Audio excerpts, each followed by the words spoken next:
Hey, today I'm talking about Psych 3. This is Gus, Thelma and Louise, and the Connecticut Kid.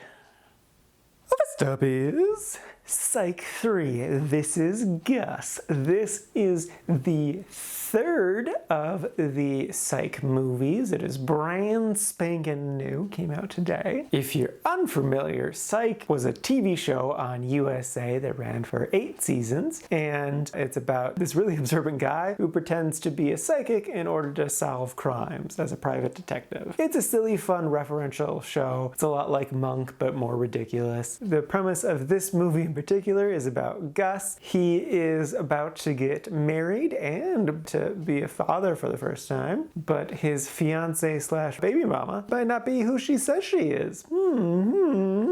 Yeah, as a big fan of the show, I definitely liked this a good amount, good solid amount. It felt just kind of like an extended episode, really. The mystery element of it wasn't really the focus. This movie kind of was focused on like the overall plot of everything, and that was fine. I still liked that. I just wish there would have been more mystery because I love the mystery of Psych. It kind of felt with some of the jokes, they went on for just like a little too long. Like I still enjoyed them. It was just like, you could probably end this like 30 seconds sooner and it would have been a little bit better. It almost felt like they were kind of just trying to pad the runtime a little bit to get it up to movie length. But don't get me wrong, I enjoyed this movie a ton. I actually cried at one point in the movie. Would I recommend this movie? If you're a fan of the show, definitely watch the other 2 movies if you haven't already. This is a great continuation of it. If you haven't seen the show before, I wouldn't recommend just jumping in with this one. I'd recommend just going back to the show and watching the entire series because it's a fantastic show. I love it a lot. I own it all on DVD. It's 100% worth a watch. Just don't start here. Start at the beginning. The beginning makes way more sense. But yeah, it's good stuff. Next up is Thelma and Louise. This is a 1991 Ridley Scott movie. The basic premise is it's about these 2 women in their somewhere between 30 and 45 who decide to take a weekend trip away by themselves to have a little fun, cut loose. But then they inadvertently commit a crime and then have to go on the run. Going into this movie, I knew how the movie ended. It's a very, very famous ending, very iconic ending. I do feel robbed of getting to experience that because it is a unique ending. I did enjoy this movie, but it was hard for me to buy part of the setup, and that's because, so they commit this crime, no one saw them do it, the people they were interacting with before the crime didn't know who they were, and the likelihood that the one waitress they talked to remembered their first names would be astronomical because it's a busy as hell Friday night and they've never met before. And then on top of that, when they were fleeing the scene, yes, some vehicles saw them leaving, but there is no way in hell that the cops would be able to track down those random vehicles that were driving by, and even if they did, there is no way in hell that those people would be able to correctly identify the exact make and model of the car leaving the scene of the crime. That all did happen though. The waitress remembered at least one of their names, and the police were able to find people who knew the exact make and model of that vehicle. I can't buy that at all. It's just like some magical police work. I know that's not what this movie is about. It's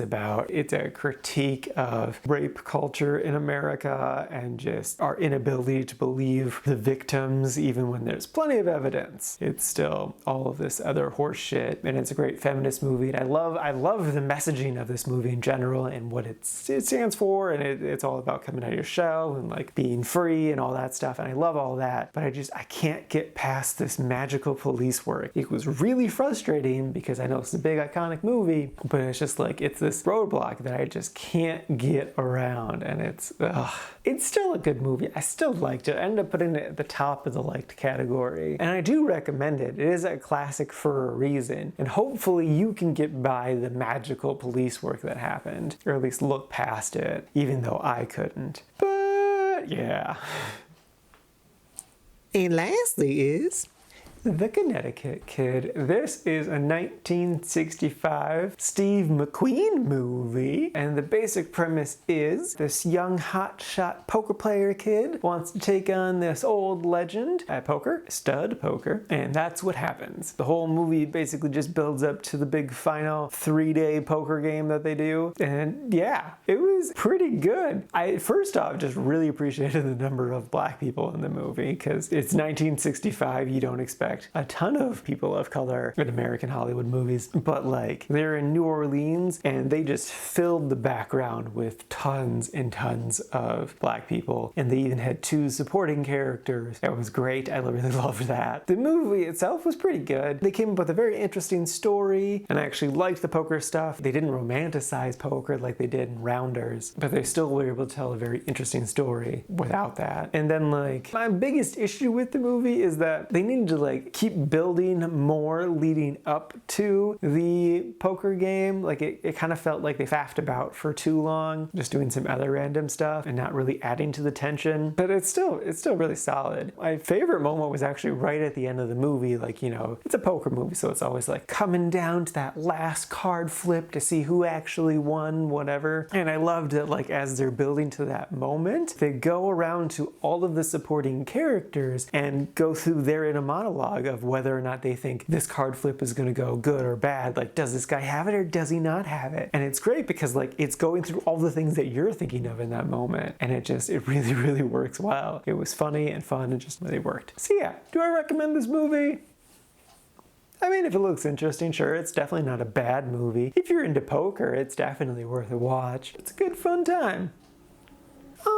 Alrighty, now for today's rankings. First up, we got Psych 3, This Is Gus, sitting at number 33 in the quite like section of the new movies. And that brings the grand total out of all the new movies I've seen so far this year up to 70. And then jumping over to the old movies list, we got Thelma and Louise, sitting at number 145 in the liked section. It is near the top of the like section. And then not too terribly far behind, kind of right in the middle, is The Connecticut Kid, sitting at number 162 in the like section. And that brings the total out of all the old movies I've seen so far this year up to 254. And that brings the grand total out of all the movies I've seen so far this year up to 324.